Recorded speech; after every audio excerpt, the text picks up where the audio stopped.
Welcome to Modern Financial Wellness, the podcast dedicated to helping you feel better about your finances. I'm your host, Jim Grace, and I'll be your guide as we discuss the psychology of money and explore the emotional aspects that shape our financial decisions and how we feel about them. A quick note before we start, although I do hope that you find the information on this show to be helpful, in no way are any of these discussions to be taken as specific financial advice.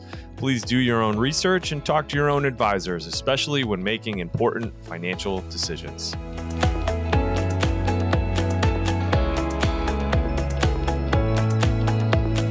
Hello, Ashely. Thank you for joining me on Modern Financial Wellness. How are you? I'm doing good, Jim. How are you doing? I'm doing really well. I'm both excited and nervous to talk to you today. So on the one hand, we're going to talk about couples, and I think that word alone is fine, and maybe that'll be fun. I'm in a couple, you're in a couple. Yeah. But we're also talking couples and money, and I feel like when you combine those two words, sometimes the theme music becomes a little bit more ominous, or we get that kind of pit in our stomach, like uh-oh. But you're here hopefully to help us with that, right? And feel a little bit more comfortable, talking to our spouse or partner, whomever, about our finances. So Yeah, I'm looking absolutely. forward. Cool. So before we jump in, do you want to tell us a little bit about yourself and your background, your business, anything you want to share? Sure, yeah. So I'm licensed as a marriage and family therapist. I have a full clinical practice here in the Augusta, Georgia area.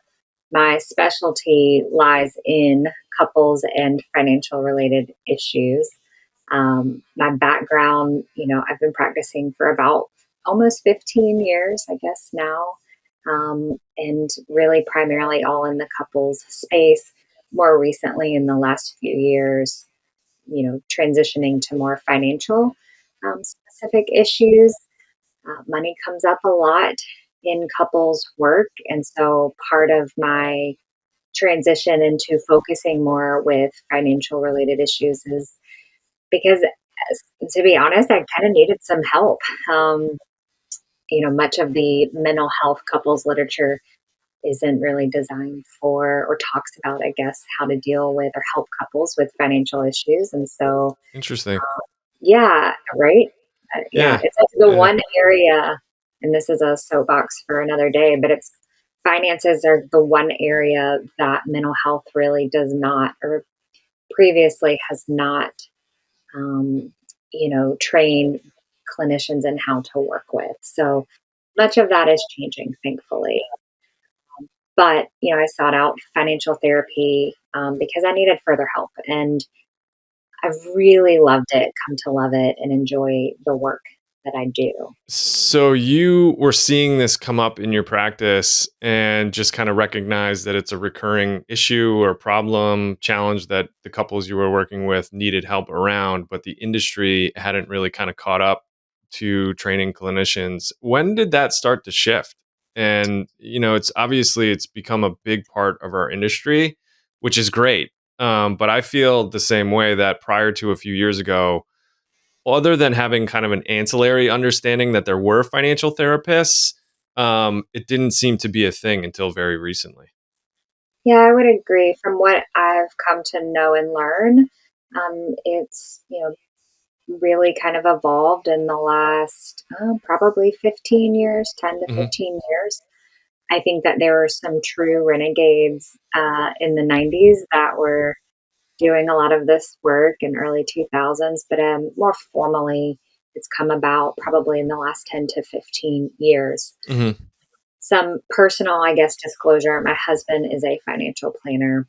So part of that, interest, it wasn't like I just was like, hey, I want to get more training and education because of finances. Some of my ear, because of being married to him, my father is a CPA. I think my ear is a little bit more trained for the financial business side of conversations as it relates to couples. Right.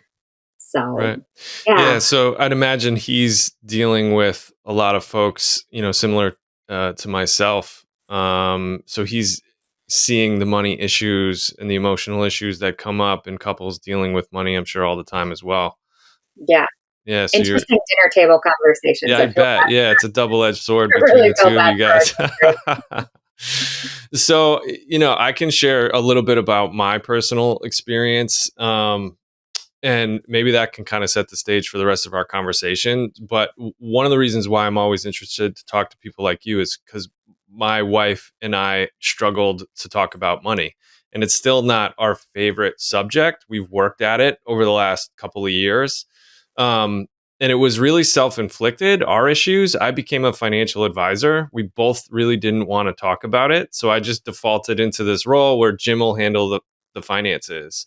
And that was fine for a while when we were both working. We didn't have kids before we started having babies and buying houses and having to make like real adult decisions about how to prioritize our resources. But once we got to that point, we kind of realized, man, we don't have any of the skills we need to have a healthy conversation around our finances. So we kind of had to back up later on in our relationship and try to figure out, how to work through some of the challenges of talking about this difficult subject. So, do you have any thoughts on why it's difficult for us to talk about money? Are there any kind of recurring themes you see in your work? Like where does this issue come from? Why is it such a, you know, why does it give us that kind of pit in our stomach when we start talking about money with our spouse or partner? Well, I think you answered it in some ways. Much of it is culturally, we don't talk about it within our own family systems growing up. We receive a lot of overt and maybe covert messages from our family and our upbringings. And I think in combination with maybe the taboo culturally, at least here in the United States, of not talking about money. You don't talk about your salary, how much you make. You don't talk about how much that thing cost, maybe outside of your immediate, family of origin.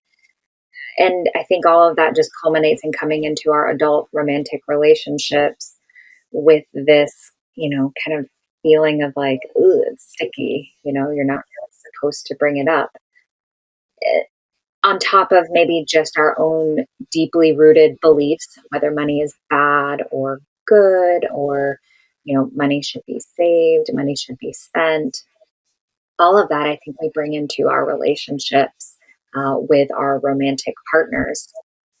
When I talk about money with couples or other advisors, I talk about money as being a content issue.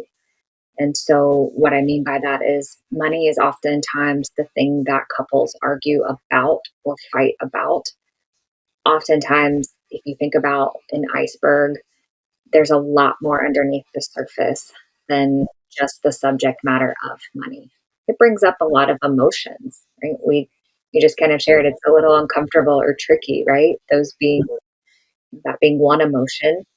It can be scary. It can be, worrisome. It can, leave us with anxiety, a lot of different emotions. And so we bring all of that to the table or these conversations, sometimes not consciously when we're, talking or working with our partner. And they are too. The whole balance of being a couple is managing your internal and external state in conjunction right, or in relation to your partners. And it's easier said than done. And Yeah. look, speaking from like a couples therapist too, I'm not always the best Right. at Yeah. it either. It's Yeah. difficult work. I love that description, a content issue. And I've talked to a lot of people about this when clients come to us for financial advice and they're feeling some type of stress or overwhelm or anxiety, and maybe they're talking about it related to their finances and money. But typically what we find is it's something else below the surface going on. And it sounds like you're describing the same thing that's much more related to just being a normal human being, and having to figure out what that is. I was working with a client yesterday that's getting ready for retirement. So his issue right now is that transition and that identity piece. It's not they have plenty of money. And so they keep asking about having enough, but when we really get down to it, he doesn't know what he's going to do with the rest of his life when he Sure. retires, and that's a big deal. And it feels like this is one of those topics where oftentimes it's probably not the money itself or the investments. It's like what's going on for us as people. How do we control our own emotional states, and have good, healthy conversations? So, any advice, like how do we get people to the table, right? Because if it's a scary thing that people are avoiding having conversations, what are some of the ways people can think about starting to have these conversations about their finances? It takes both partners really being willing. And sometimes that is actually the hardest piece. So often, I see, at least in my work, maybe you do as well, one partner is engaged or has a stronger desire or willingness to engage in the conversation, but maybe the other partner is not for a myriad of reasons. But having healthy conversations where solutions are obtained, it really requires both partners having a willingness and desire to show up. Getting to that place in and of itself sometimes is the work. I do find that when both partners are willing to show up, usually everything is figure outable. I know that's not a real word, but that's the word that I use. I When love it. Yeah, it, yeah. I will use it it. really is. We oftentimes have the solutions within ourselves or between us. We just have to get to that place emotionally where we're allowing ourselves to accept influence from our partner and, you know, listening with a little bit more of an open mind or open ear. Accept influence from our partner seems like a really uh, precarious word or Oh man, it's description of, so yeah. hard. It is so hard. I love being right.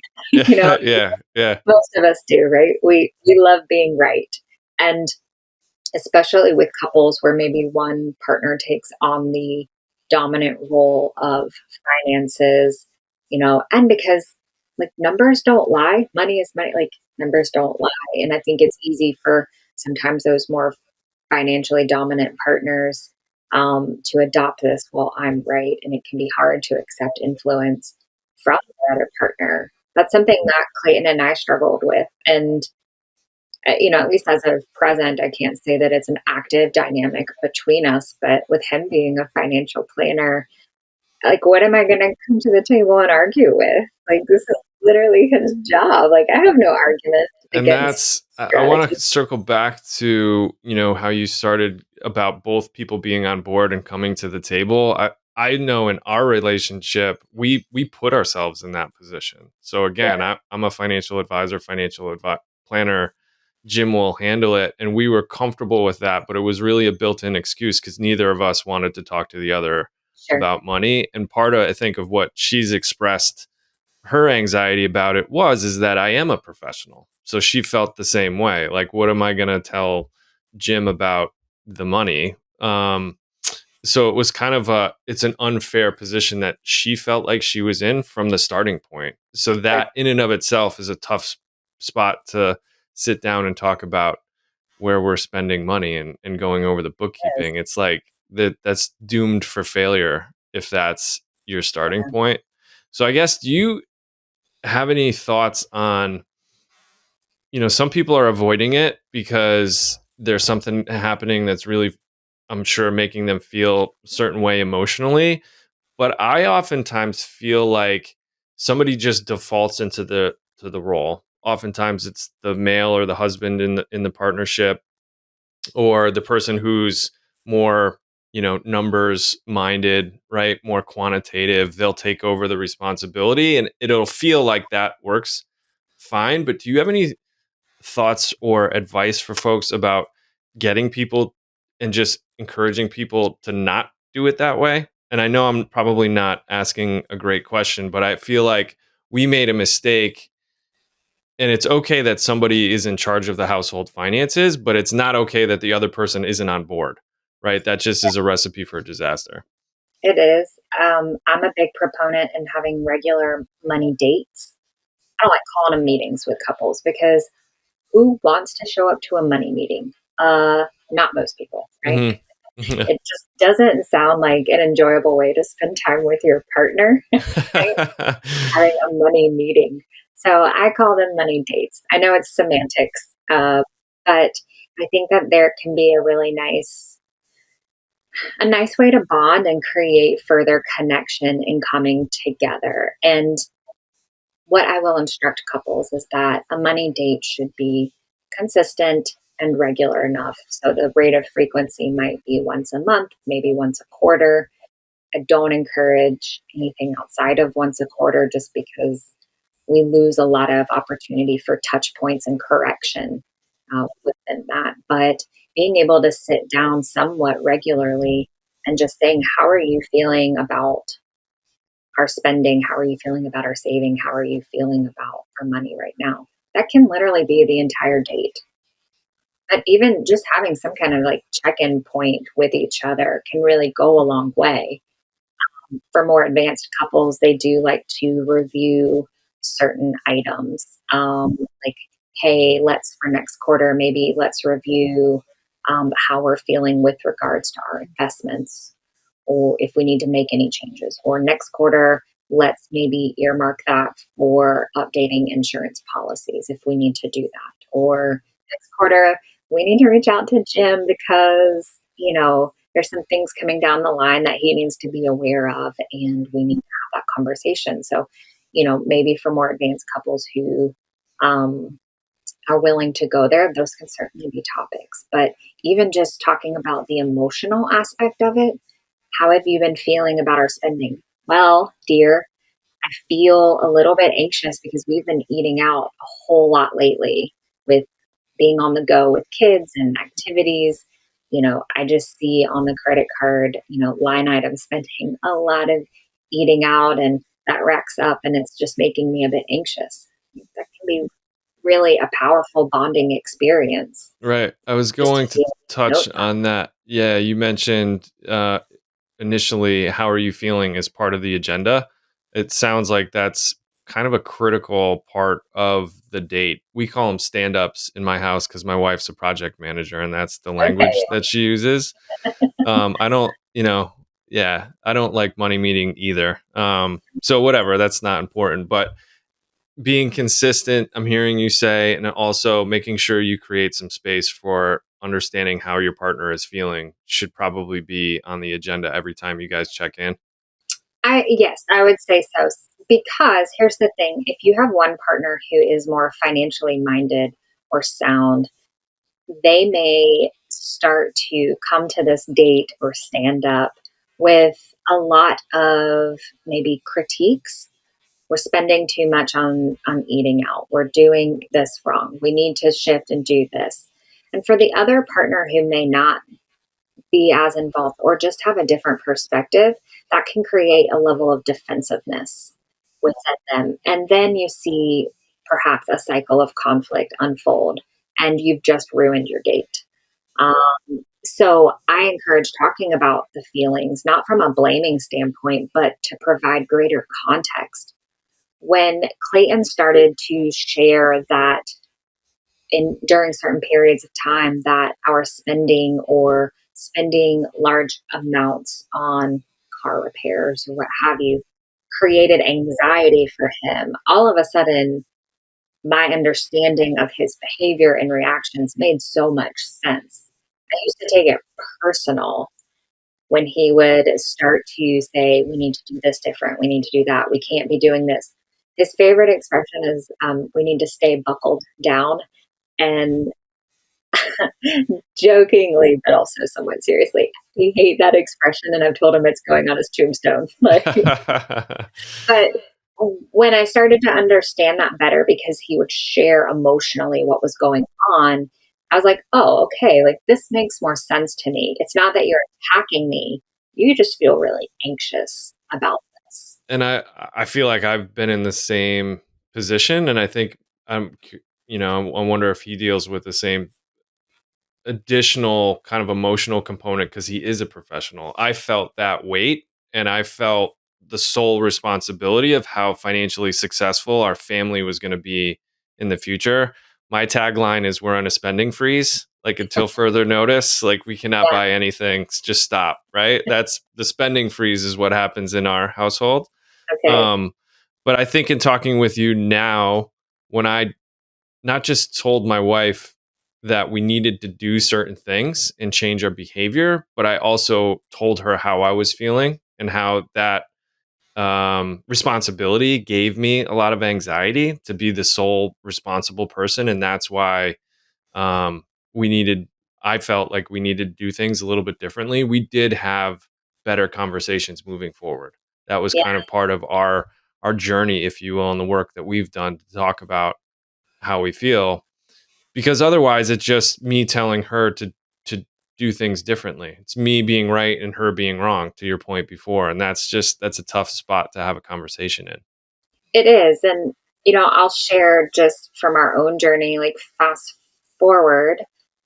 Presently, we're renovating our kitchen, and Clayton is stroking some big checks right now. And I have a different emotional experience when it comes to spending that kind of money. It does not evoke anxiety within me. Part of it is I know that we have the cash reserve to do that. We've been saving for it. The other part is just my beliefs and personality around it. That doesn't throw me off course like it does him.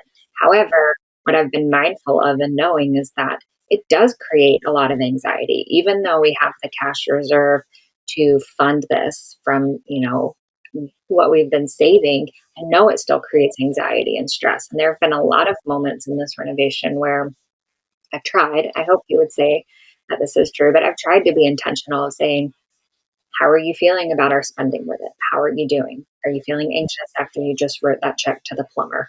Hmm. Like, Yeah. and I think that way of knowing him in a better, deeper way, because he shared years ago about, just some of his own anxiety, it really has brought us closer during a time of high stress and chaos, where for a lot of couples, going through a renovation, you talk about like kind of the ultimate recipe for marital strain, like that can be it. And so just to add further, to the importance of talking about the emotional experiences, that it really can prevent and be a preventative factor, moving forward in your relationship when it comes to spending. And what did you find, if you wouldn't mind, talking about this a little bit? Where do your perspectives come from? So he seems a little bit more uncomfortable with writing those big checks and spending that kind of money. You seem to be a little bit more comfortable, and you mentioned it won't throw you off course. Was that your experience with your parents and where you came from? Like, where does that, where does that come from for you guys? So I'll speak for Clayton first. I think, growing up, he's always just been more vigilant around it and creating a sense of safety through financial accumulation. And, so watching his parents go through, his dad lost a business, lost his job, and then kind of changed businesses. And it didn't, in my opinion, financially wreck his parents, but it was a hard period and a hard time, and they had to make some really hard financial choices. So I know that that's had impact on him. Mm. In And it's contrast, safety, real quick. Again, it's yeah, safety, not numbers, right? It's not the portfolio, it's not the amount of check, it's that sense of security and making the right decision for him and his family. That's absolutely. really understandable. Yeah. Yeah. For me, I value safety and security. However, I think that because of maybe my upbringing, I feel a lot more confidence just in myself that I can create that. So if we experience hardship, that, I can go out. I have the skill set. I'm privileged. I have, the ability to go out and create kind of more safety. I also watched my parents struggle financially, and place value on more materialistic items. And so some of my comfortability with spending is because I watched my parents perceived looked like it was very comfortable to spend. I found out in more of my adulthood that that wasn't the case, but developmentally, like as a child, those were beliefs or experiences that became more ingrained. Right. within me. Yeah. Yeah.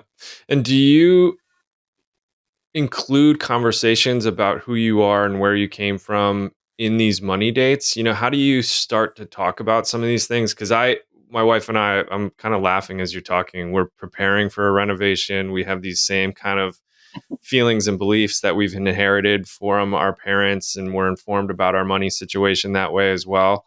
Um, so I'd love the money date idea and just consistently talking to each other and checking in with how you're feeling. But what about trying to understand where your partner is coming from and who they are? Is that a separate meeting? Is that where you need to do some work with somebody such as yourself? I think you can. I think reaching if things are getting to the point where there's a lot of conflict and tension and just having conversation is really difficult or next to impossible, I think that's where seeking out professional help can really, you know, perpetuate, a healthy conversation.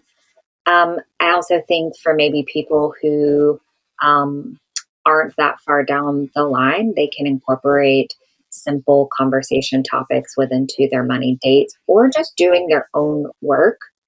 A really simple reflective exercise is something that I call think, feel, do. And so if, let's just say, you have an experience where, well, you go to write this check maybe for the renovation, and maybe later you notice that you just felt really uncomfortable and it really kind of threw you off course, what have you. A really nice way of taking that deeper and understanding yourself would say, what were the thoughts that I was having while I was writing that check?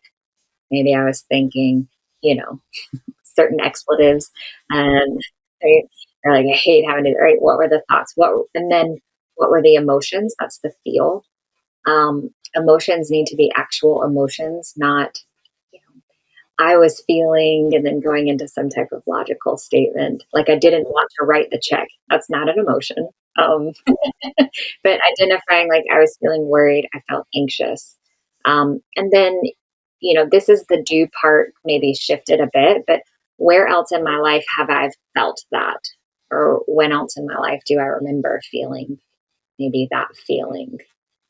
About uncomfortable when it comes to finances, or how did I watch my parents deal with paying for large purchases? Mm.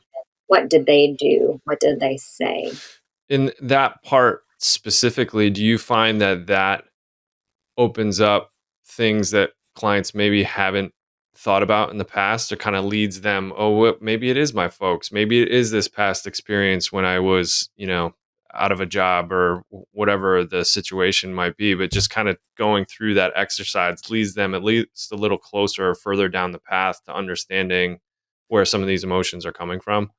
Absolutely, yeah. I call it a money timeline, but it's, kind of what it sounds like, creating a timeline of your life. And this is, well, I think it's a cool couples exercise, but I also geek out around couples exercises. But creating literally just a horizontal timeline of your life and thinking back as early as you can remember. What's your earliest money memory? And kind of notating, like, across that timeline, the things that happened. For some clients, they may have a divorce on their timeline, or their parents lost a job, or they had a lot of frequent moves growing up, or their parents just argued about money. There's a lot of things that people may not think directly tie to your beliefs about money and your behavior that really actually do have, Right. some roots in it. Yeah. Watching your parents go through a divorce and being the person, the middleman or middle woman there, right? Dad would give the child support check to you to give to mom. Hand this to your mom, right? I You're had a lot learning of a lot in that moment, right?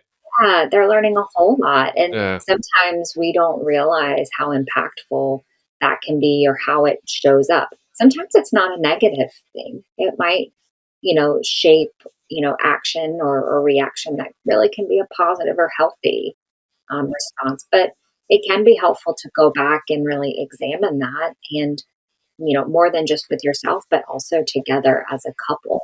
I think that's a great idea. I nerd out on this stuff as well, so you can feel free to share any couples Okay. exercises. But I plotted out our income over the last 12 to 15 years, my wife and I, as we were really getting established in our careers, because part of why I didn't want to talk about money is the earlier part of my career, I wasn't making a lot of it. And I had gone from I was a career changer when I got into the field. So I went from doing really well to just starting out in the business. And it's tough in the first few years. And I wished I was further along. So Yeah. that was my reason. It was kind of a shame thing, I guess. It was ashamed of where I was or wasn't, wanted to be in a different spot. So I didn't want to talk about it. And you fast forward to today, I was just kind of interested because I was, again, having these feelings, we're not further along. I wish I had more money in these accounts. And, I wish I was, further along in our financial journey. But then when I plotted that out, over the last 10 or 15 years, we've kind of just crisscrossed. One year I was doing really well, then my wife changed jobs and she took a step back, and we're constantly taking half a step back to take another step forward.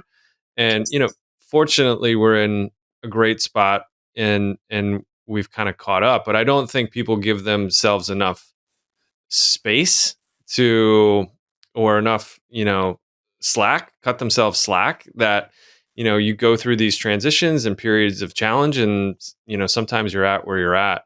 So I love that idea of mapping out a timeline. I've done it similarly myself. We haven't gone back to our childhood. That might be an interesting part of the exercise to really kind of unpack and Yeah. add some dots to that timeline as well, to understand where some of these feelings come from. I remember doing mine.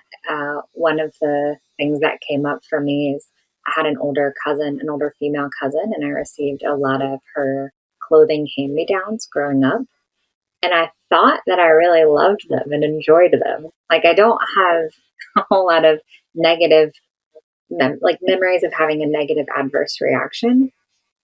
But what I realized is that now, presently, I do not enjoy going and purchasing like hand me downs for myself.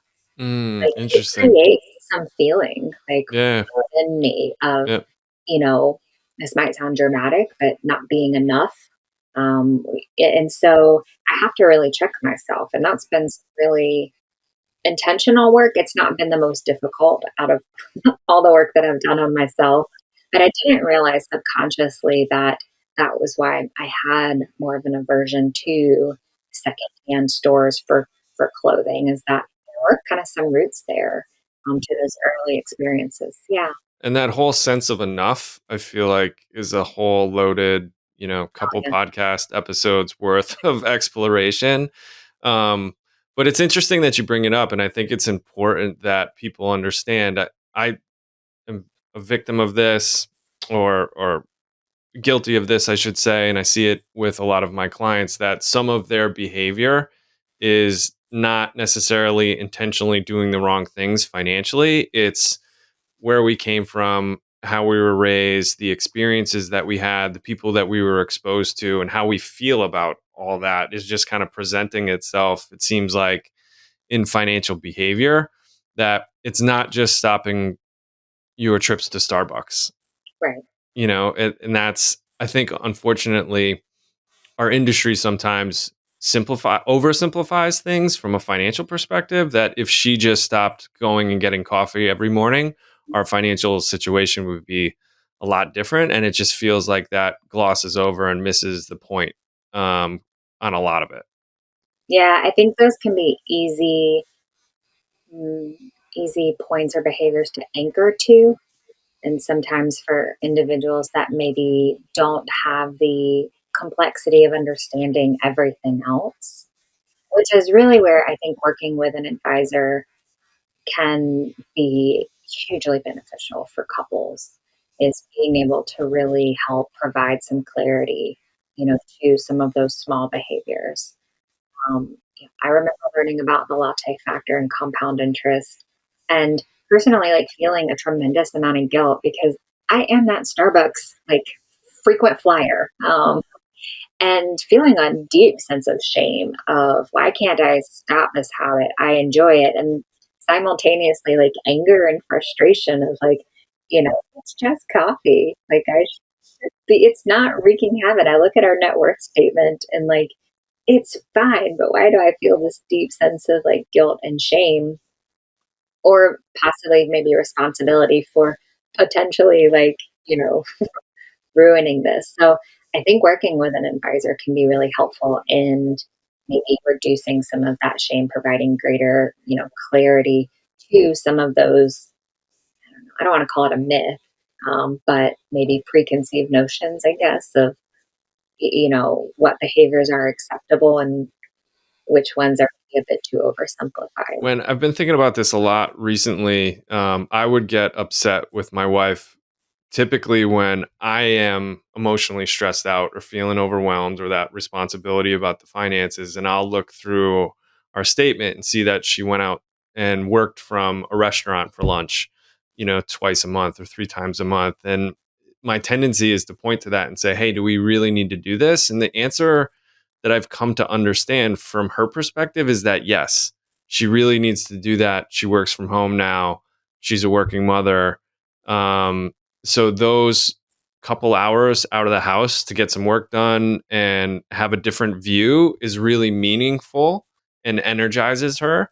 And it can be the same for coffee, right? So if that's the moment where a working mother goes out and finds a little bit of peace and enjoyment to like go get the latte and like have a little bit of time and some, white space for herself, I think as an industry, we have to stop criticizing that line item of the budget or others that kind of fall into that vein and just try to understand, all right, well, what's really important and how do we prioritize those things? And sometimes what might feel like frivolous spending should be prioritized because it's adding something else to a person's life that's really meaningful. Yeah. And it sounds like an overstatement when we're talking about coffee, but it can be in what I've seen. Think between couples too, that's where oftentimes there's a difference, like listening to you talk. And so, being able to pull back and together say, is this how we want to spend our money, collectively? And certainly one partner may have one opinion and the other may have a different opinion, but being able to accept that influence maybe, it sounds like as you did from, your wife and take some perspective, maybe then you guys come to the answer of like, yes, this is how we want to spend our money is by, you know, her going out a couple of times a month to do a working lunch or stopping at Starbucks, once a week on Fridays on her way into work, whatever, it may be. But, I see that as a tension point a lot between couples. And I think that using we language instead of you and I, um, creates a lot more, just connection, um, as opposed to disconnection or tension. Right, right. Along those same lines, I'm curious if you have any thoughts about, pre-money date, sitting down and talking about what's important.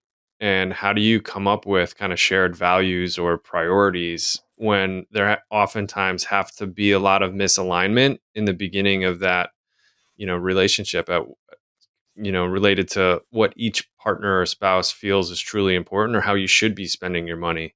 Um, we language is sounds like it could be useful. Do you have any other thoughts or ideas? Like, how do we get on the same page as to what's truly important to us and what we're going to try to work on moving forward?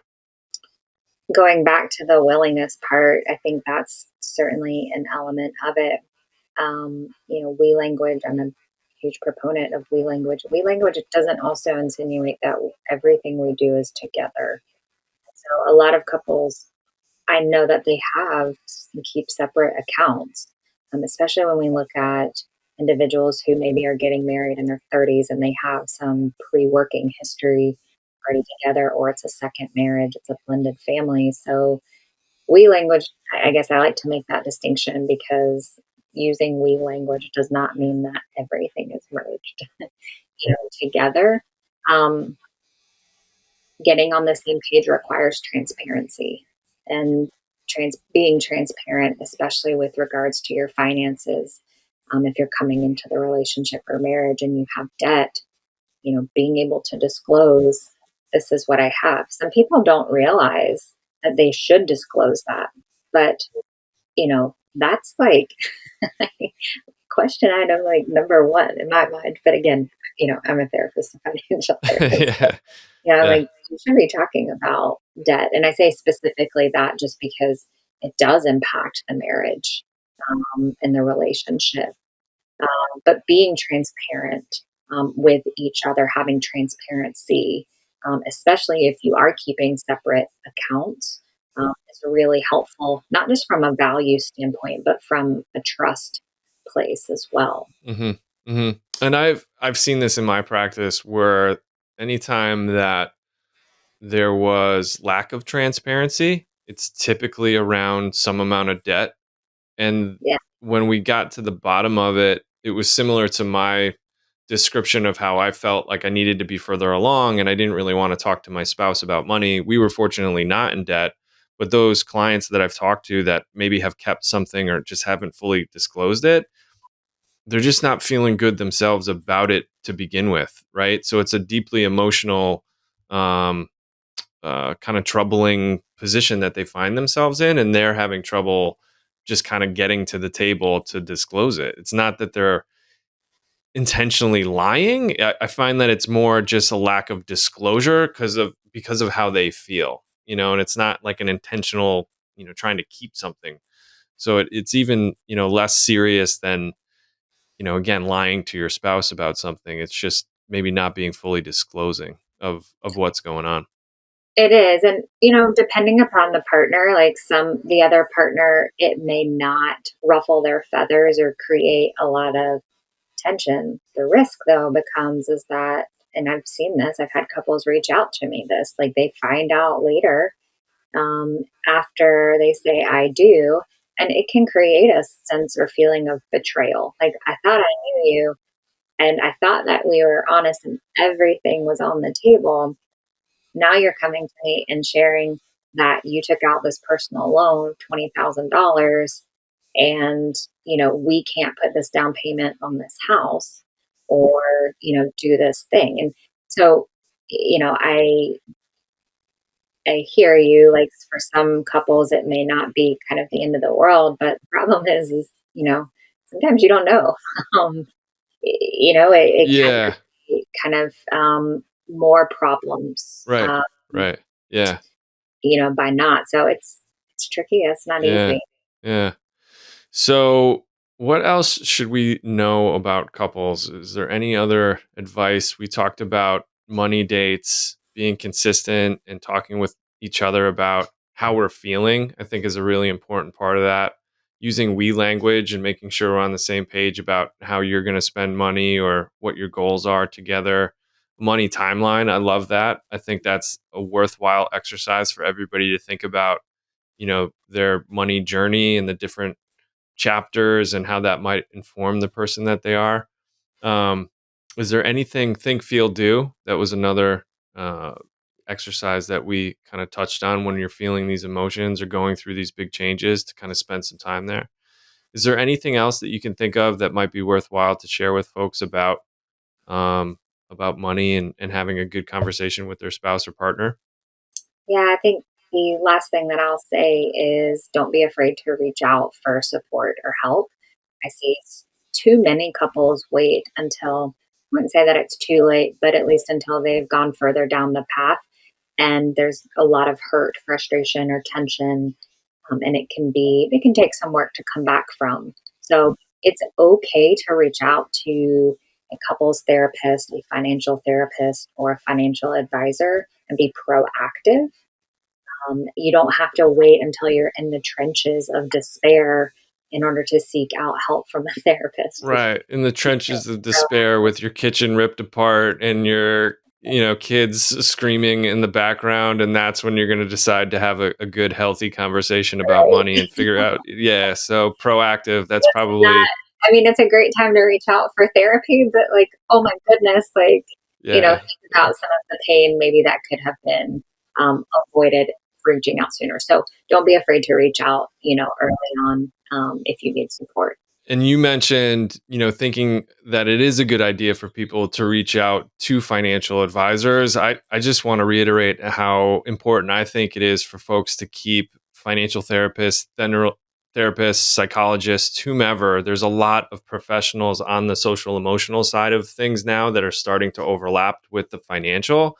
And I think that the end result of that is a net positive for clients. And I would just want to strongly reiterate what you just said, that it's important work to do. And the earlier, the better, especially if you think like there's something going on that you won't be able to kind of work through it yourselves, and you're just not having success with those conversations. There's a lot of folks out there. We can mention the Financial Therapy Association. Is there any other websites or resources that we might want to spotlight for folks if they're interested in your work, or something similar? Yeah, so I have a website, thewealthymarriage.com. That is my clinical practice. And currently I do, as I've said, financial couples therapy and coaching. So I do more of the coaching globally for couples. It's virtual. I'm not flying places, although I will maybe for a certain if they're certain in price. But yeah, you can check out my website, thewealthymarriage.com. Dr. Brad Klontz, who is really, kind of the guru father in a lot of financial psychology space. But I can't believe I'm saying this. He has a great TikTok account. I know I've got some feelings. I can't believe I'm promoting TikTok. But his work, whether they be in his writings, he's got a good number of books out there. Um, Mind Over Money, I think that's one of the books kind of behind my shoulder. You guys probably can't see, but he's got a lot of great resources written for more of the lay public, um, out there. Awesome. Cool. So a lot of great resources. People should check your website out. I didn't think that you were going to mention Brad Klontz's TikTok account as a, I as a resource, but we'll link to that. That'll be a feel a first. little bit of shame maybe entering that. No, that's fantastic. No, it's great. It is Um, probably the only TikTok account that I would. I'm all about resources and people being exposed to good information. So if it's on TikTok, let's go there and check it out for sure. Well, you got to meet clients where they are too. And Yeah, so, that's if right. you're already on TikTok, then, by all means check that out. If you're not, I would not say don't check out TikTok just because of that. That's maybe safe. Yeah, healthy middle ground there. Before I let you go, this show is about financial well-being, financial wellness, but wellness and well-being in general. Besides working through kind of a therapeutic lens or working on your finances, do you practice any habits, have any rituals that you feel like improve your well-being in general? Could be anything else outside of your professional world that you kind of go to that helps you feel better, that you might want to I do, and I need to disclose that I am not currently doing them as of present. um, but I try to get up before the kids do every morning, so 5:30 or 6, and I try to read at least for 30, 45 minutes as a way of just kind of grounding myself. I need to start my day off slow. I've learned that. It's taken me a good number of years, but I can't jump up and run and get going. So I try to start my day off slow with some type of good learning content. I also try to walk a lot, particularly midday. I know that sounds strange, um, but the way that my day goes, between therapy or other work that I'm doing, there's a lot of emotional load that I start to take on. And so going on and trying to just walk for 45 minutes to an hour for me, I have noticed in the last year, has made a tremendous difference in reducing my own anxiety and stress. Oh, And that's great. it allows me to show up better for my kids in the evenings when it's the witching hour. Yeah. So a little cardio, kind of catch your breath and kind of let go of some of that emotional, And what you're carrying from those interactions with clients. It makes total sense. I think that's great. Great advice. yeah, that, and because I'm knocking on 40's door, I try to take some good supplements, Yeah. Yeah. too. But yeah, Cool. those are things that have been helpful for me. Awesome. Yeah. Don't worry about the non-compliance. We both know Derek Hagan, who's a Yeah. mindfulness coach and CFP, and I had to admit to him that I used to meditate, but I don't anymore, even though I found it beneficial. So we'll both get back to those Yeah, habits and routines. Yeah, we'll be eventually. accountability listeners. That's right. Yeah. So we'll check in down the road. Ashley, thank you so much for your time. I think it's really important work that you're doing. I'm glad that you exist within the industry. I'm sure there'll be more and more overlap between financial planners and financial therapists. And I think, again, the net outcome is really positive for clients and people out there. So thank you for joining us. If you're listening or watching, thanks for checking us out. You can go to modernfinancialwellness.com and check out more episodes and some of my writing. You can find us on Spotify and Apple Podcasts and everywhere else. We have a YouTube channel you can check out, and we'll link back to Ashley's websites and all her recommendations and resources as well. So thank you very much, and we will check you guys out next time. Thanks again.